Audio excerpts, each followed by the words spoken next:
One of the key assumptions you guys are making here, reading straight from your report, the weakening trend in the U.S. dollar, which has been ongoing for some time, has been accompanied by a definitive turn in real interest rates. How confident are you in that assumption? Well, pretty confident. It began really the end of September, and the trade-weighted dollar is down over 10% since then. And that's associated with this changing pattern of global growth expectations. So as you've been talking about on your show, expectations for US growth have been falling away, as the US is in a very different phase of the monetary cycle from here in Asia, where expectations for growth in China are moving up really quite aggressively. So we've just raised our China GDP growth forecast for next year to 5.4%. If we're right, the Chinese economy next year will be growing 10 times as fast as the US economy, and that's a completely different environment from what we have, as it were, in the rearview mirror. And Jonathan, I mean, there's a clear divorce between what's being reported in terms of this coronavirus reappearance in China with actually some of the evidence we're getting on the ground. Now, if we do see a massive surge continuing like this, I mean, how does that change the way you're looking at reopening, if you will? And could we see a reversal of policy? And that would, of course, be arguably a very, very big headwind. Yeah, that's a great question. So essentially what we know about the Omicron variant is that it moves through populations extremely quickly. And that's what's happening in China right now. And that underpins our view that once you get through Chinese New Year at the end of January and you head through February and March, you'll see a very significant recovery in economic activity from exceptionally depressed levels right now, November, December.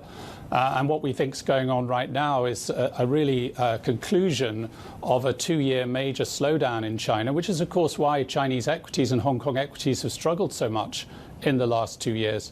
But that process has ended us up with valuations on some of the lowest that we've ever seen in the entire history of Hang Seng and MSCI China, and that's why we went more constructive a few weeks ago.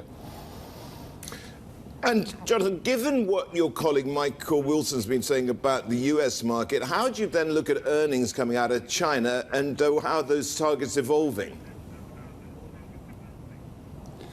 Well, if you look at MSCI China, it has almost zero sensitivity to US macro. So 95% of earnings are derived at home for the index constituents in China equities.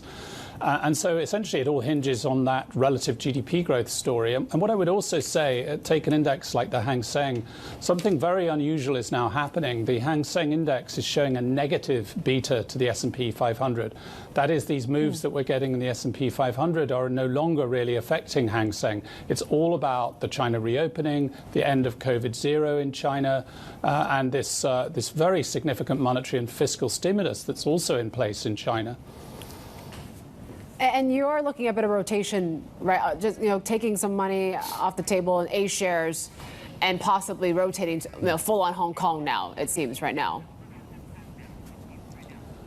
Yeah, so my colleague Laura Wang and I for several years now have preferred the A-shares market to offshore China. But if you look at relative valuations, and in particular the issue around PCAOB inspection, which seems to be heading in the right direction, we now have catalysts for foreigners to re-engage. And of course, the offshore China has a far bigger representation in consumer and consumer services. And that's where we expect this V-shaped recovery to be most evident. How would you describe institutional positioning right now in Chinese assets, Jonathan? Well, if you look at the long-only community overall, the data that we have suggests that compared to the peak, which was at the end of 2020 and early 2021, those positions are down by about 2/3 from the peak. Now, partly, of course, that's because the benchmark index weighting has declined, but people have also been steady and persistent sellers. Hedge fund positioning 6 or 8 weeks ago was pretty well flat, and now certainly it is the case, obviously the market's up a lot, that there's been some re-engagement from those kinds of accounts already.